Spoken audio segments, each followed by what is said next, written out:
Hi, I'm Tim. Welcome to our channel and thanks for logging on. Today, we're discussing the Omega Seamaster Professional Planet Ocean 600-meter master chronometer. You can see this coaxial master chronometer, 43.5 millimeters in stainless steel, and purchase it on our website. Subscribe to our YouTube channel if you enjoy these videos, and please click on the card in the upper right-hand corner of the screen at any time during this video to see our full sales listing for this watch, with additional accessories included in the sale, high-resolution images for your desktop, and naturally complete pricing details for this stainless steel 43.5 millimeter master chronometer, a diver's watch par excellence. From 2016 forward, Omega built the standard Planet Oceans in 43.5 and 39.5 millimeter sizes.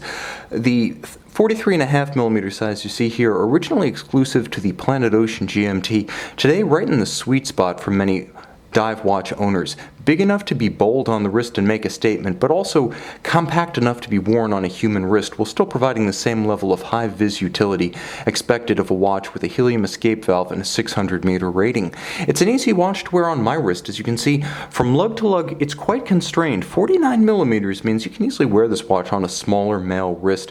I define a smaller male wrist as about 14 to 16.5 centimeters circumference, and my critical measurement lug to lug, and that is the critical measurement for a watch, is 50 millimeters or fewer. And of course this watch, fewer than 50 millimeters, wears easily. It is a thick watch, as all the Planet Oceans are, 16.3 millimeters. You're not going to fit it underneath any kind of conventional dress sleeve, but it should be alright with a suit jacket cuff or a sport jacket or blazer. The watch is solid, and Omega in recent years has begun to equip its contemporary divers with pivoted end links to avoid extending the watch unduly across the wrist. It makes the watch considerably more wearable and comfortable. The watch loses none of the solidity and quality inherent in these solid end link bracelets. This is not vintage Rolex, this is modern Omega, and thus we have a very solid 3-link rounded link style with, as you can see, satin finished flanks, satin finished tops, and then large channels underneath, both to aerate the wrist. You can see the daylight showing through, and you'll note the scalloped sections between the links to avoid pinching skin or pulling hair. All sizing done with sizing screws for removable links.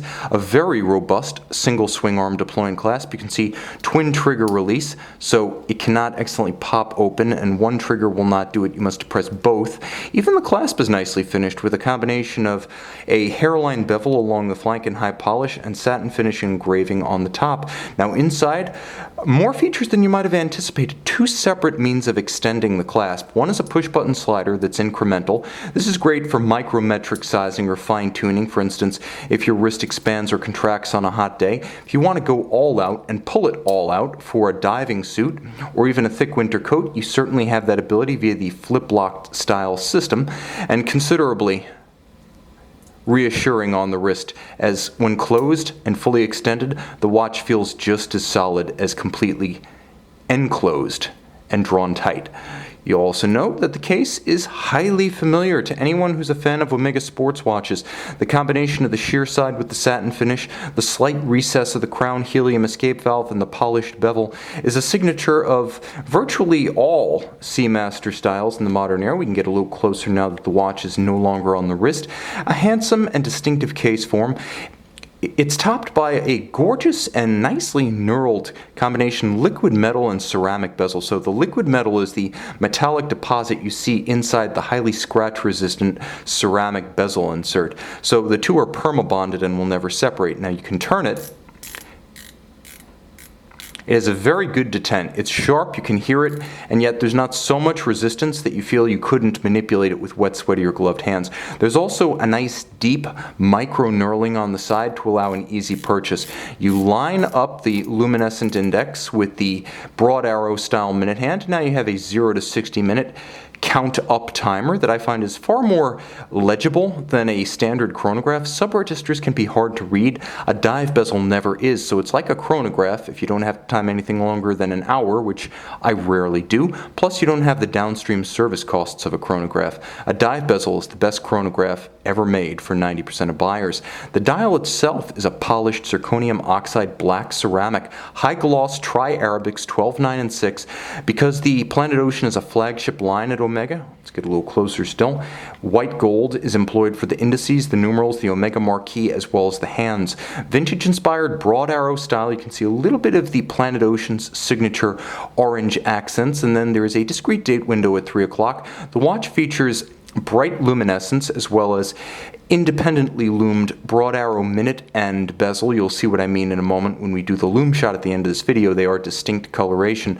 You pull the crown out after screwing it out. Now you can manipulate the time zone function of the watch, where you can jump forward or backwards in 1 hour increments without affecting the timing of the watch. It doesn't actually stop the movement. You'll note you can also drive the date forward or backwards across the international date line with no hazard. You pull the crown out, and you'll note hacking seconds for synchronizing precisely to a reference time. I also want to give a shout out to whoever designs the stem assemblies for Omega. The crown, the stem tube, and the seals mean that when fully extended, the crown feels like an absolute fortress on the wrist, resolutely and steadfastly locked in its track. It doesn't want to wobble or bobble in any way like a weeble on the wrist. There are some dive watches that look butch and manly and monstrous and burly and tough, and then you pull the crown and you feel like it's going to come off in your hand like it's balanced on the equivalent of an eyelash binding it to the caliper. Not here. You feel like this crown is there to stay.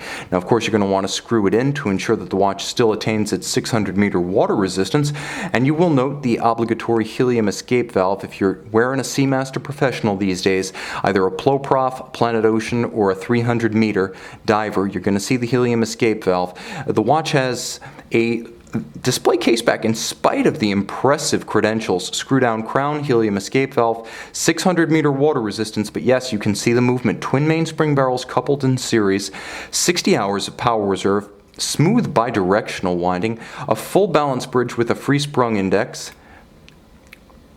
to enable shock resistance and precision in the face of bumps, concussion, and disruption on the wrist. SI14 silicone hairspring for anti-magnetism.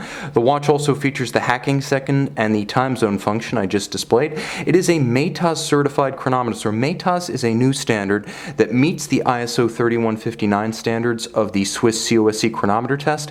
But whereas COSC is a test of the bare movement only, METAS, developed between Omega and the Swiss Federal Institute of Metrology, is a complete watch test. So you test the watch as an assembled consumer product.